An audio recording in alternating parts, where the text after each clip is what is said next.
Tell me about this chicken and waffles dish. There's a few things that make these really unique. We start with a Liège-style waffle, and that batter, as you can see, is way different than any you've ever made at home, correct? Yeah, this looks like almost like a dough that's sort of had time to rise and almost set. Yeah, absolutely. First and foremost is that there's yeast in this batter. Secondly, the pearled sugar, which is going to caramelize once it's in the iron. And then third, just the region it's from, being from Liège, inside of Belgium, really just sets these apart. So this is like the true Belgian waffle right Yep. here. Okay. And this pearl sugar, is that the little white bits that I'm seeing on the edge of the dough there? That is, and once we get these into the iron, you're going to see how they really caramelize and create that texture. The idea of the Liège waffle is that you don't necessarily need maple syrup with it, which is great. So, you know, a lot of times I even refer this to as a street waffle, because when I first joined Locals, we used to just serve these out of a bag, so you could just like kind of walk down the street and enjoy the waffle. That's the European way to do it. Yeah. All right, but I know for a great chicken and waffles, the waffle's only half the battle.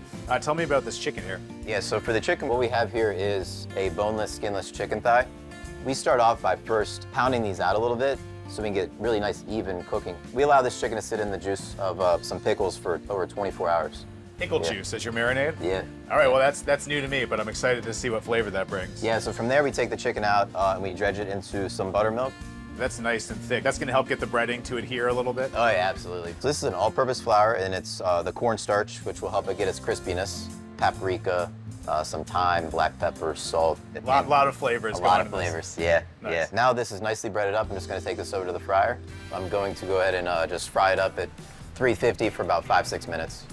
I'm looking to get this chicken nice and golden brown and crispy. So while that chicken's in the fryer, I'm gonna go ahead and take the Liège waffle batter and we're gonna get that into our iron.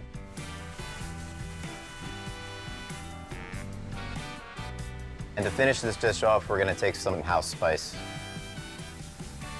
Some nice green onions.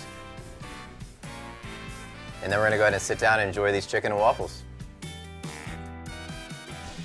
All right, guys, what a beautiful setting to be able to enjoy this food. Normally, I'm asking a chef what kind of cocktail we're drinking, but this is breakfast, so what's the coffee of choice? Well, this is my cocktail of choice, the honey cinnamon latte, Local's signature latte. Oh, a signature latte, love that. It's made with local honey from up the road. It's got locally roasted espresso, and the mug is made by a local potter, handcrafted just for us. A triple threat of local, right here at Locals. Cheers to a great breakfast. Cheers. Cheers. Cheers. Delicious. All right, well, I'm gonna start with the waffles. You told me they don't need any maple syrup, so I'm gonna put these to the test. Okay.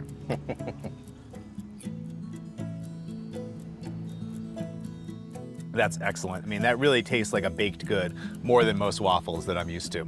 But I always do love a little sugar, so I'm gonna have to dip this this waffle in the maple syrup this time. Now, you know that maple syrup is from Maryland, of course.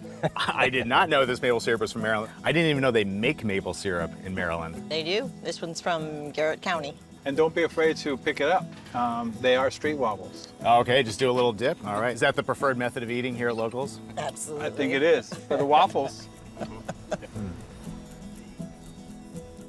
But I gotta try this chicken as well. For sure. Pickle brine for 24 hours. That is terrific.